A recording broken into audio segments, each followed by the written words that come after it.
Well, welcome, Dr. John Ratey, to the show. Oh, glad to be with you guys. This is exciting. It's wonderful to be with a true pioneer and real creative thinker in medicine and psychiatry specifically. It's been wonderful to get into your work recently, and you have a new book out called ADHD 2.0.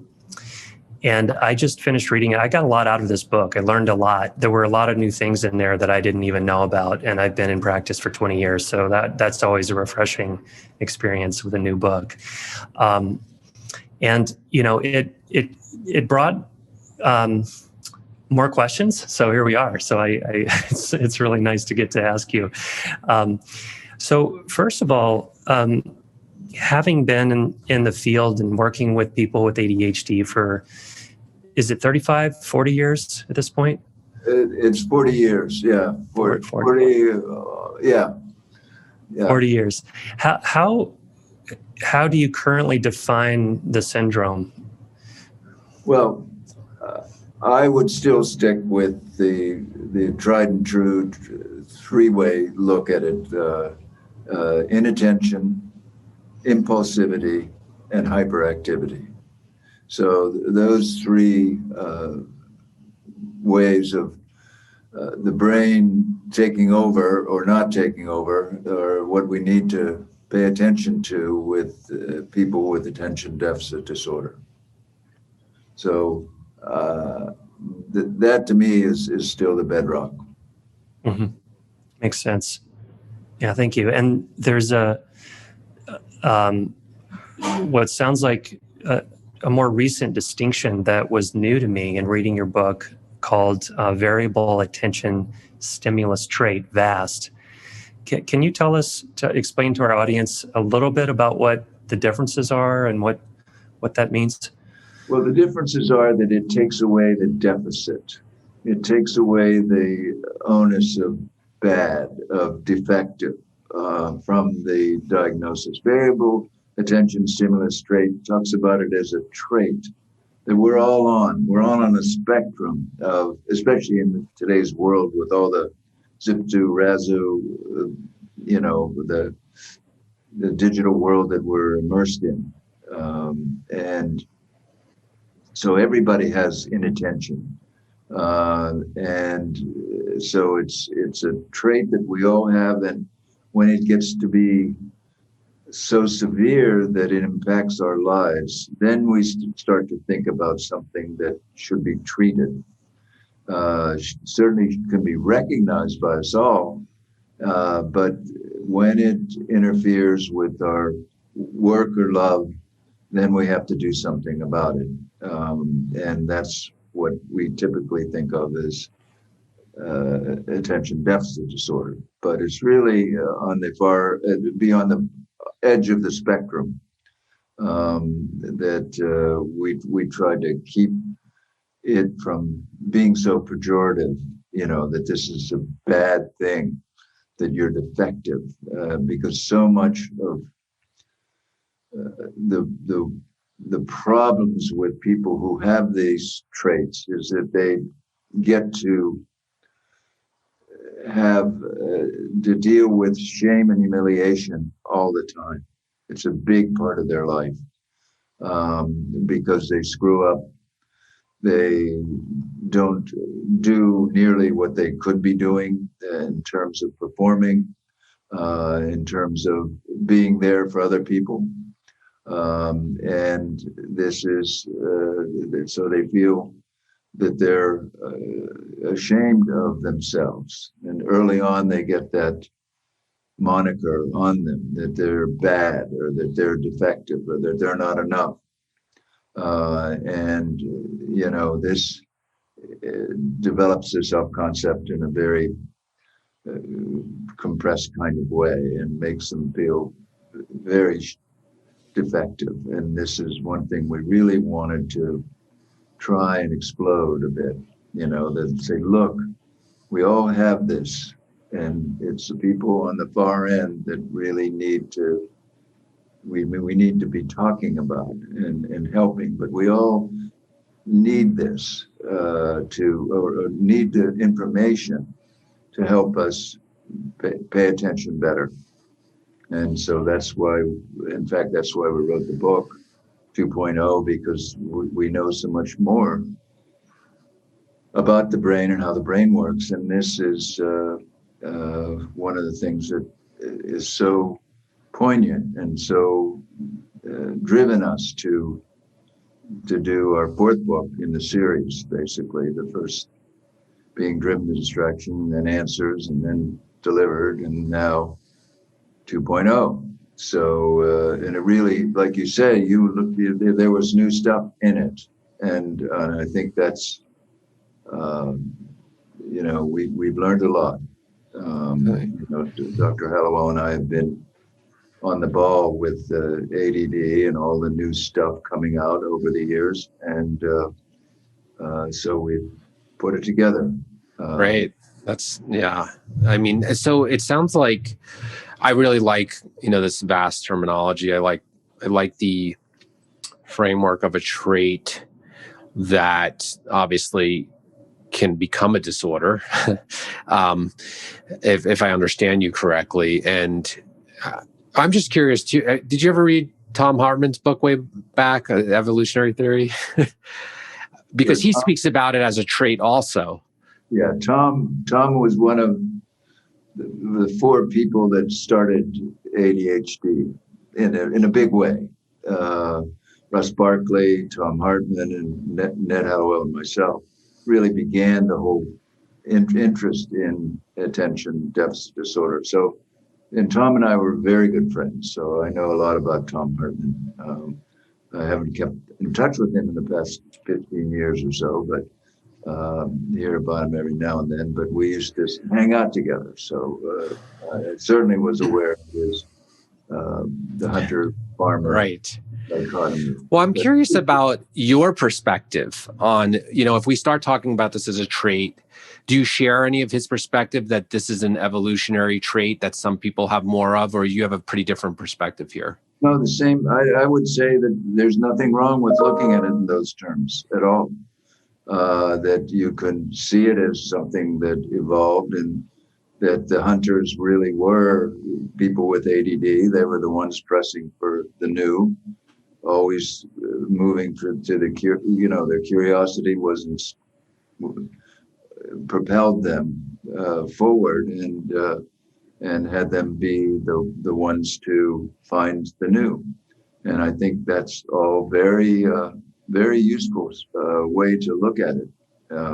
So, John, what would you say in terms of, before we get into sort of the pathological version of this trait and the disorder, what would you say are the benefits of people that are that have this trait very strongly, and then when it's very healthy in modern society? Well, I think boundless energy, ideas popping to come up with the new, being absolutely 100% honest in their perception, even though they sometimes don't want to be, saying the emperor has no clothes early, and when the emperor is walking by, there's all of that. So one of the things we make a big deal of in all of our books is about impulsivity. What is creativity but impulsivity gone right? It really is following the impulse to something that seems to be changing the way other people see the world. So they're sort of scanning for new ideas, for the new, always pressing for something more, something better, a better way to do things. And I think, we've been fortunate in seeing so many entrepreneurs over the years that the computer, the Tesla, all these new and seemingly out of this world kind of things wouldn't have occurred if we didn't have ADHD or and autism, by the way, or the spectrum there too.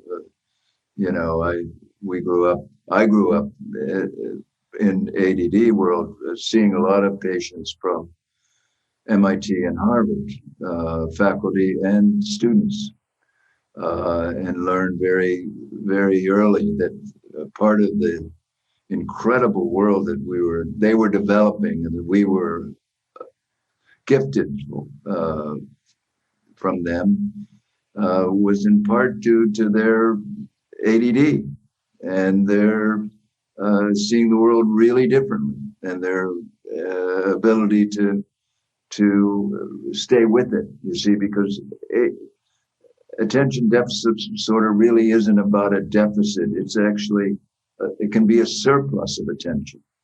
So people that have ADD, that they stick with it, they get they have you know a surplus of attention. They can't pull away from it, and that's okay if they're on the right track. And that's what leads to all kinds of discoveries. The Apple, all the stories, from Right. From Microsoft. To be able to stay focused in there and build a rocket or develop a lithium battery cell for a Tesla or something. Yeah. Exactly. Right. Or create the visual world in our digital world that we have. Right. I'm curious about if we could talk a little bit about the causes of these phenomena. And obviously we live in a kind of hyper digital age, and you talk about that in your book about, fractured attention from screens and children on screens and things. But in the vast sort of array of the landscape of causal factors, how do you think about that landscape? What's in there? I think by far the biggest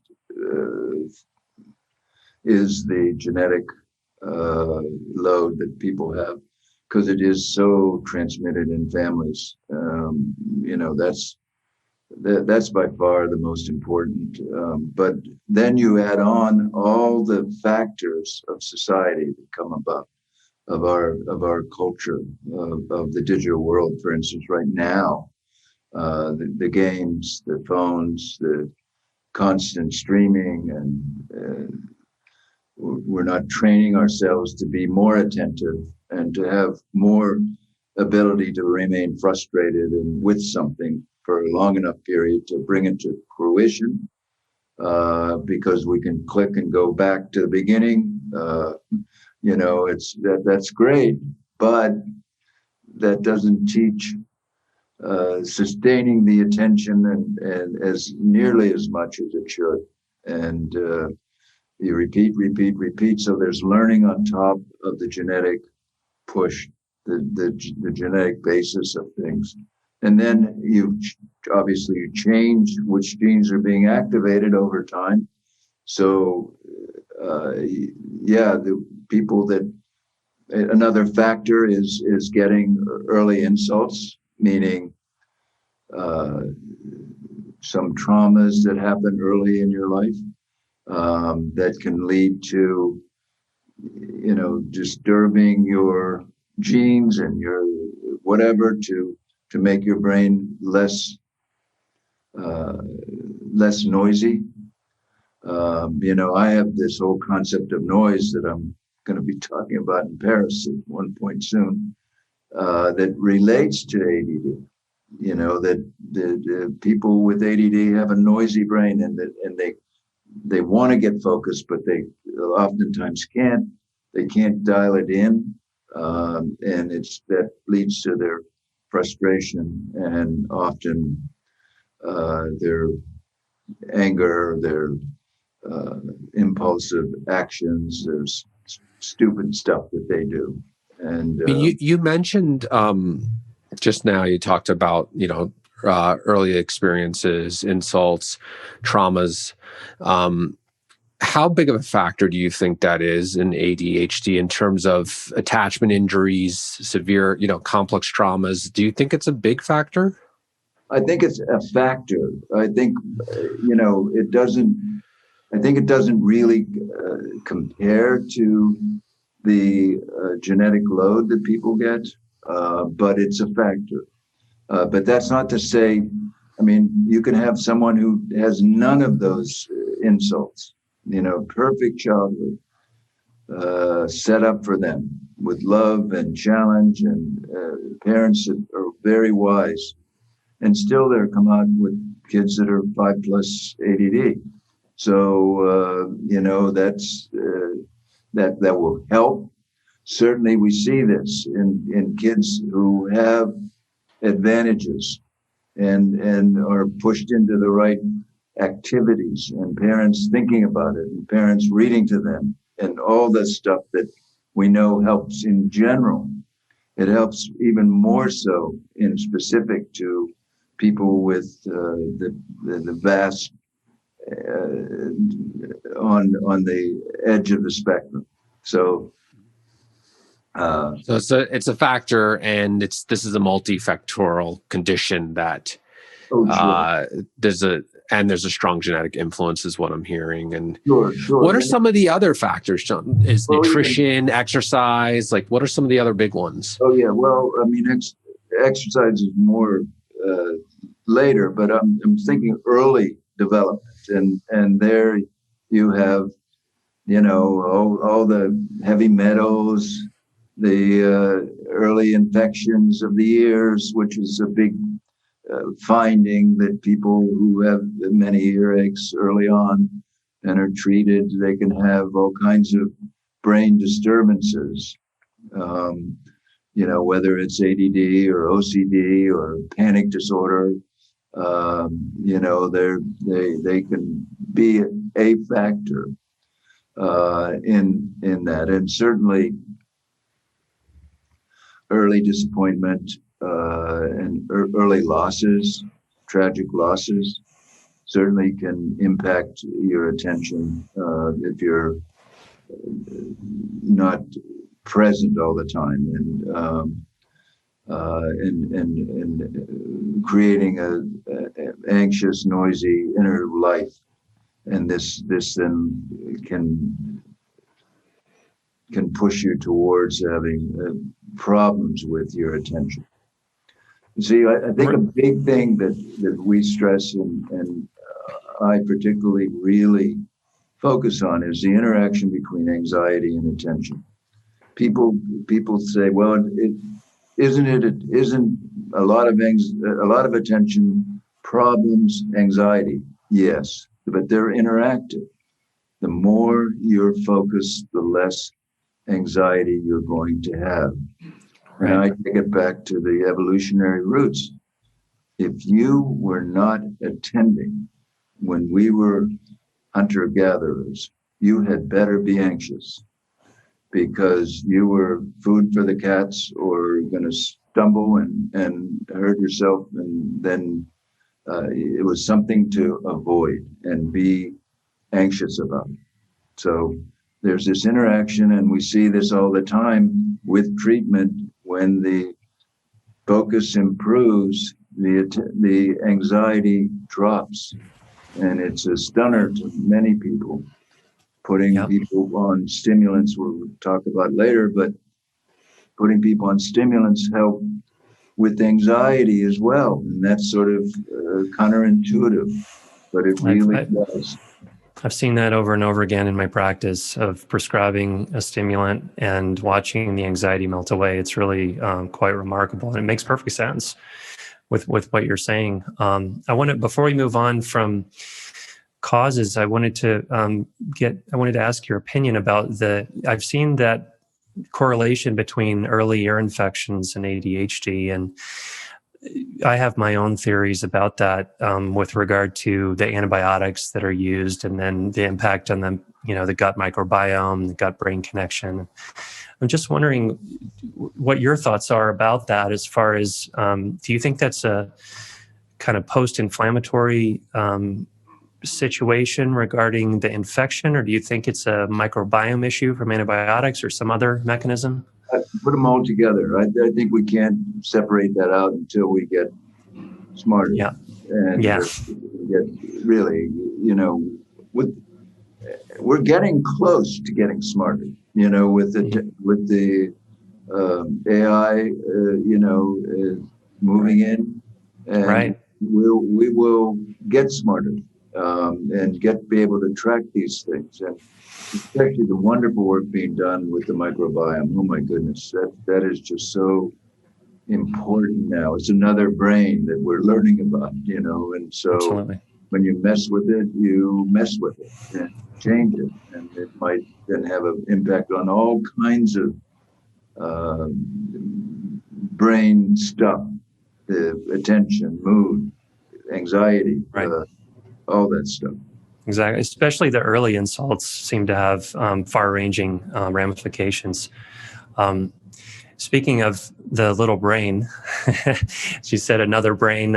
It triggered a memory for me of the part of your book about the cerebellum. It's quite remarkable to think about this small part of the brain in the back of the head that can have such a big impact on attention, and not just attention, but this concept of dysmetria of thought, and having an impact on mood, having an impact on cognition. And I wonder if you could share with the audience a little bit about where that research, what that research has taught us about ADHD in particular. Yeah, well, it really came to light looking at autistic kids and autistic adults. Seminal work done looking at the entire brain, but coming to focus on the cerebellum, and that there were aberrations. And we know that autistic individuals, 50% will have problems with coordination and balance. And this then led to the opening, actually, of our interest in psychiatry into the cerebellum in the early 90s. We began to say, hey, there's more to this cerebellum than just having us pass the sobriety test on the side of the road by putting heel to toe or finger to nose. And then Nancy Andreasen looked at it as the cerebellum involved in schizophrenia, and there was a whole series of papers coming out there. And then in the mid-90s, Marty Teicher at McLean began to say, hey, there's something different about kids with ADD and their brains and their cerebellums. And in fact, looking at where Ritalin worked in many of these kids was in their cerebellum, it seemed. It to help deal with some of the overactive issues when they were trying to contain their movements. So by focusing on the cerebellum, we know that this is a good area, and it has an important part to play in keeping our attention together. I see it helping the coordination of brain activity. I fell in love with the cerebellum in the 90s, and so we've stayed with it because it does help coordinate our higher functions, our thoughts, our attention, our moods. The reading became a big deal with dyslexia, looking at the cerebellum, then attention as well. So what does all this have to do with our book? Talks about, understanding that dysmetria of thought, dysmetria of attention. But then the good news is that you can do something about it.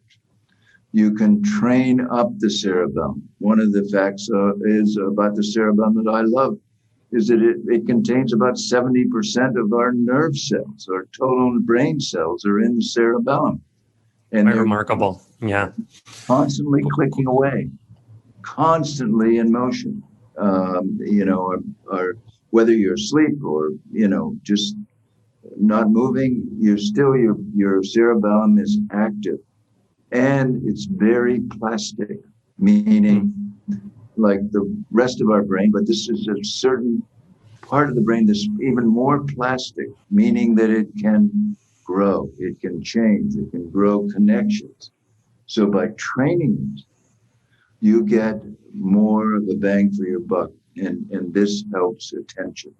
And it's full of different from your experience, John, are you how big of a lever is vestibular training or rocker boards or VCS training for the clinician out there in the audience who's wondering, is this sort of like 50% of what a stimulant could do? Is it 5%? I'm just getting a sense of, if we're putting together an integrative treatment plan for someone, that would probably include, at least in the beginning, medication. Just curious what other tools you would put in the toolkit there. Oh yeah, well, I think the biggest is to get people trained. Balance and coordination is a must. What is it? 50+ % of ADD kids will have discoordination problems. And you have the other half, some of them will have super coordination, So that's what you have to pay attention to, that it's not one size fits all. But the rocker boards, the Bosu balls, the standing on one foot, hopping, closing your eyes, doing all the coordination exercises that most kids and adults should be doing, really trains the cerebellum and makes this vestibular cerebellar axis stronger, so that you do have better balance. And as a side effect, you have better attention. And, without medicine. So what percent? I would say it's a big percent and I don't know. Yeah, I mean, I think it's good to just even hear, like, yes, this is a big impact. We need to be paying attention. I'm also curious, because we're on sort of the brain structure conversation here. Love to hear your thoughts more too about brain networks, and just, what you're thinking, what's going on with the ADHD in the brain, network perspective. And I know you have a lot of thoughts about that. And I think that's really useful as a framework to just sort of help people understand what's going on in their brain. Right. It was a big part of the reason why we went for the book and did the fourth one, because this is really new. And started in 2006 when a neuroradiologist at WashU in St. Louis said, look, everyone we throw into this fMRI scanner and we tell them to think of nothing and let their mind wander, has the same signature, has the same picture on the fMRI. The front part and the back part of the brain, the medial frontal cortex and the posterior cingulate are always alive. They light up. That means their activity is there when you're thinking of nothing. And that's really important, because it's something that we didn't know before. And then, so that developed into connectomes or networks in the brain. And then we began to look at all the different networks, when we're paying attention, when we're not, when we're responding to stimuli, when we're not. So there are two basic ones, and important to understand the ADD brain is this default mode, and contrast that with what's called a task positive network, meaning if you're paying attention to a stimuli, to an auditory, visual, or you're trying to stay focused, that this, in the normal person, in the neurotypical person, what happens is that the default mode shuts up, goes down, isn't really active. In the ADD person, it stays very much engaged, and in fact battles, if you will, the task positive network. And this is really important for people who have attention problems to understand that this is a battle that they have, that when they're trying to pay attention, there's a draw, there's a pull, there's a magnet pulling them away from their attention to get to this mind wandering place, because in the default mode, that's where we have all kinds of our history and new ideas and things rolling around and new things to pay attention to. And by the way, also where we have our memories of shame, humiliation that are stored there. And so when you can get pulled down away from paying attention to getting wrapped into, oh my God, I'm such a failure. I'm not living up to what I know I can do. I'm going to hurt people. And then you go round and round and round, and you begin to ruminate. And this is why we call it, the title of the chapter in the book is called The Demon of the, and really looking at this rumination problem. And so John, is this an issue between the interaction between the TPN and DMN, or is it more about that the default mode network is just overactive in general? No, it's what the neuroscience, the neuroradiologists talk about is it's a glitchy switch. It doesn't switch like it should internally, but also between the DMN and the TPN, the test positive and the default mode. Okay, so it's like a train track switch. Yeah, it's not like an easy switch, and so in most in the neurotypical person, it is a nice smooth switch, and it shuts off the default mode when you're paying attention to something.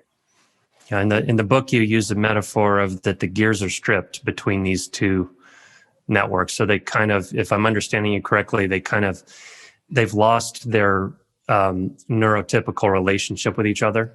Yes, that's exactly it. They don't shut up. The DMN is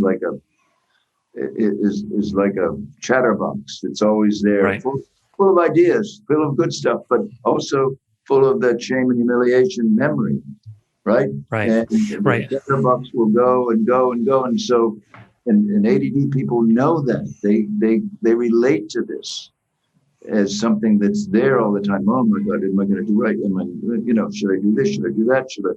Should I go for a walk? Well, everything is all at once, and so in most cases, when you're paying attention, that shuts up. And what's interesting, that three things really help that switch work better: exercise, meditation, and medication. They really help that switch work better. And when you have overwhelming stimuli as well, that puts you in the TPN more when you're hyper-focused on things. But the switch works better with those three M's: movement, meditation, and medication. So interesting.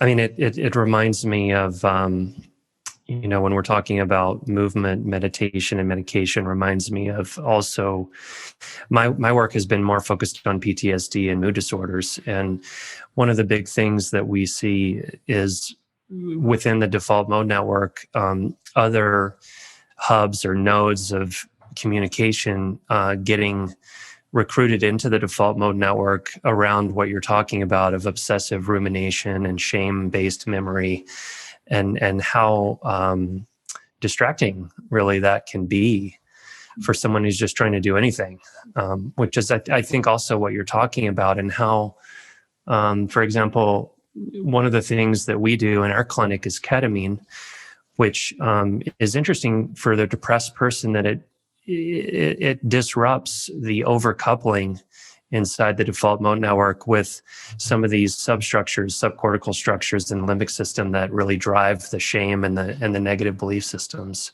But it also has this boost on BDNF, which is another thing that that you brought up in terms of exercise and sort of I'm wondering if you feel when you're in the 3Ms, when you think about movement, are you also, it sounds like you're talking about other things beyond just the BDNF benefit of exercise. You're also... No, I mean, absolutely. I mean, God, I lived my life for the past 12 years, and actually more than that in the exercise world. It sort of started with driven to distraction. In every book, we've talked about the benefits of exercise for ADHD, and we've talked mainly about it doing the same thing as our stimulants do, because a bout of exercise is like taking a little bit of Ritalin and a little bit of Prozac to put it on home. In other words, it does the same thing.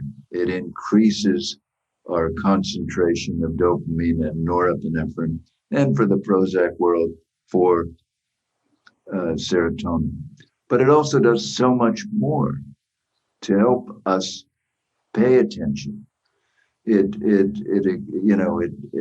calms us down, and certainly it elevates our feeling of wellness and well-being by liberating all the different neurohormones too, the endorphins and the endocannabinoids, and the big one coming lately is oxytocin, so that we're much more interested in connecting to others, and we give up better vibes when we're in a fitter state, or just having exercise, or having a chronic diet of exercise. And that's what we see with our ADD people. My book Spark, I talk a lot about a whole chapter on attention deficit disorder and how exercise works, and it helps grow new brain cells. It helps make our brain cells that we have much more plastic, much more able to grow and develop new ideas and remember things. But it also helps in helping our network switch better, and this is what you allude to, with, and we see with the glitchy switch is boosted a bit. It's helped out with exercise. So right. So many different benefits. Yeah. I'm curious, if you could give us a picture here in a few minutes of and this is not a few minute question, but just what a good integrative ADHD treatment plan might look like if you're working with someone for a year. What are you taking them through in the course of that year? Well, first of all is really establishing the diagnosis in their mind, letting them, making and helping them see what this attention issue is, because that's so important. People gloss over that too much, and parents need to be informed as well if you're dealing with kids.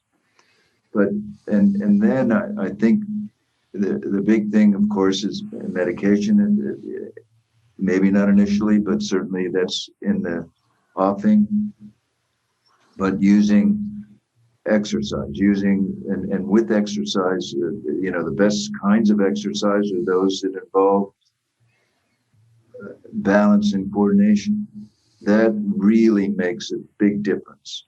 So exercise like dance, which is an amazing exercise for ADD, an important one, because it really challenges the brain so much. And something like the ball sports that people play, because you have to not only be in a high state of aerobic activity, but you're using other muscles, and you're using your brain, and you're using your cerebellum, and you're switching and changing and switching and changing and evaluating. And that then is all practice for the attention system. So a heavy diet of exercise is so important, from jump rope to using the urban rebounder, which is a favorite to suggest for kids. That's a mini tramp that people jump up and down because just doing that really helps them recover if they're in one of their catastrophic reactions that sometimes they get into. And doing anything, one of the things that we talk about with the getting caught in the default mode with what in the rumination side is to know, okay, I'm ruminating again, I got to do something else. If you do something else, you break that cycle. Ned Hallowell talks about go fry an egg or go dig a hole, just do something. Do something different. Yeah. Yeah. What's your position? This is kind of a follow-up question to treatment, which is, what's your position on neurofeedback fixing this issue between the task positive network and the default mode network? What's your position on just using neurofeedback as a tool for ADHD? I know there's so many people are now getting studies showing its effectiveness. The problem that we found, and I haven't seen results of people recently, but I hear tell there's some good studies showing that neurofeedback helps. But what we found early on, and I'm sure there's evolution in the field, is that it worked fine while they were doing neurofeedback 3 times a week. But then stopping left them back almost where they were before. And it may be different now. I can't comment on that, but I know the people in Canada have done a lot of work showing that this is in fact a great treatment. And Bessel van der Kolk and all of his minions really are big on neurofeedback, but in making major changes at last. But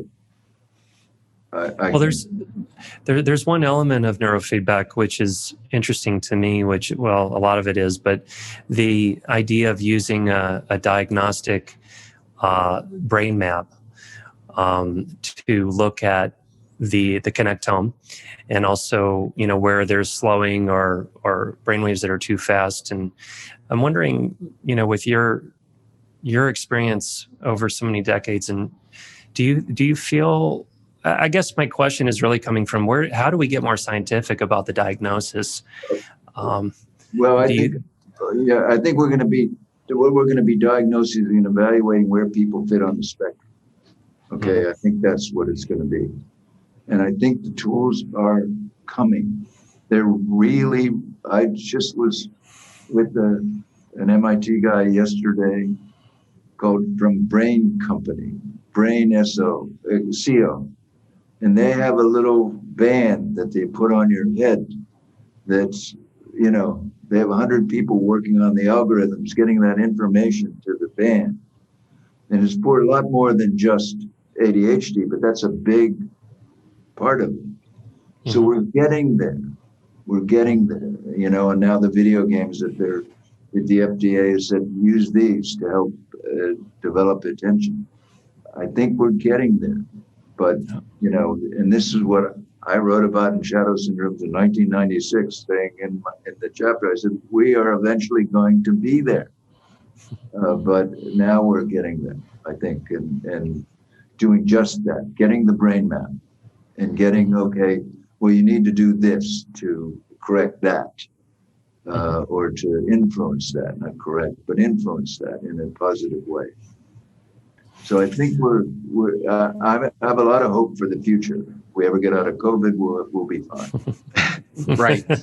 Well, that kind of leads into another question, which is just, if you can kind of look down the road 20, 30 years and psychiatry has evolved, like what would you hope to see about the way psychiatry is being practiced? Well, I think even now, what I'm learning is that if you get people into wellness in general, and this is where it impacts with you guys, the sort of integrative psychiatry, that's the first step. That's the first step for every diagnosis, for ADD, for schizophrenia, for depression, for anxiety, for addiction. This is a very big area that I think has been underrepresented. So it brings in the microbiome, it brings in sleep, it brings in, balance and coordination, it brings in exercise, it brings in connection, which is a huge part of our book, talking about the power of connection and being connected with people in your environment and your home, but also being connected with people outside of your arena. So the more connected you are, the healthier your brain is, the healthier your body is. You know, that an amazing study came out about 5 years ago now, looking at what prevented people from using Medicare B. So looking at 69-year-olds, what prevented people from using Medicare B? Well, if you took your medicine your doctor prescribed, you have a positive score of 12.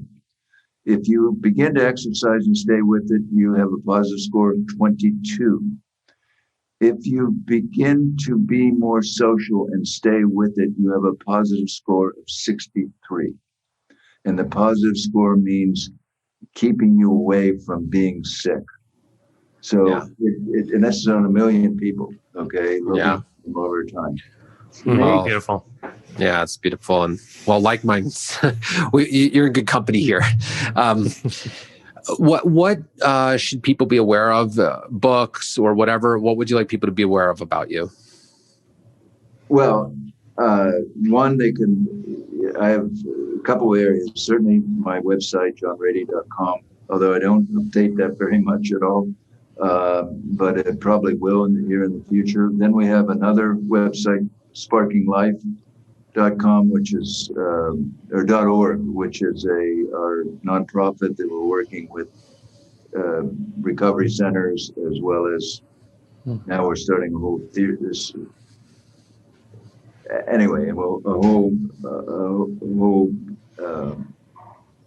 project with first responders in Texas. To help prevent ADHD, not ADHD, but prevent PTSD, and to help them get healthier. But so that's what's Sparking Life. And then my Facebook page, John Ratey, MD, if you go there, we put up every day a new article that's in the popular press that is related to exercise and the brain. Looks at mood, looks at attention, looks at addiction problems, looks at anxiety, looks at promoting cognitive capacity, smarter kids, smarter adults, avoiding Alzheimer's disease, all those things that exercise can do. So that's a biggie, and I think Dr. Howell, and of course the book ADHD 2.0 is great. So and we'll put all this in the show notes to make sure that everybody can find all of this. And we ask one final question to everyone, the same question. So if you just open to playing with us here for a moment. If you had a billboard that has a paragraph on it that every human being sees once in their life, what would you like? What message do you want them to know?